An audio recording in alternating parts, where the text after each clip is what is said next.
ఇంటాయన పేరు మీద కాకుండా ఆడబిడ్డ పేరు మీద ఇచ్చాం.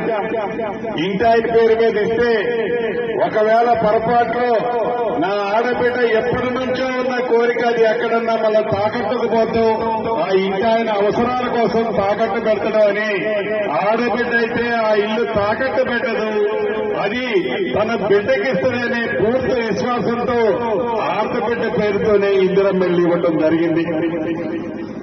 ఆనాడు దివంగత నేత రాజశేఖర రెడ్డి గారు ముఖ్యమంత్రిగా ఉన్నప్పుడు 1,00,000 మందిని లక్షాధికారులు చేస్తాము ఆడబిడ్డని అని ఆనాటి నానుడు మాటుండేది.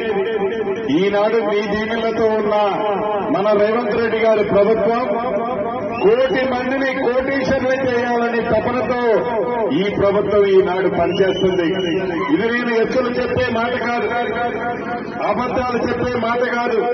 పోయిన ఆర్థిక సంవత్సరంలో 0 వడ్డీతో రాష్ట్ర వ్యాప్తంగా 25,000 కోట్ల రూపాయలు నా మహిళా సంఘాలైన 65 లక్షల మంది ఆడబిడ్డలకి 25,000 కోట్ల రూపాయలు 0 వడ్డీతో ఇచ్చిన ప్రభుత్వం మీరెన్నుకున్న ప్రభుత్వం. అంతేకాదు ఈ గడిచిన 4 నెలలలో రాష్ట్ర వ్యాప్తంగా 0 వడ్డీ కింద ఈ ప్రభుత్వం కట్టిన డబ్బులు 855 కోట్లు. మొన్ననే ఇందిరా మహిళా శక్తి ద్వారా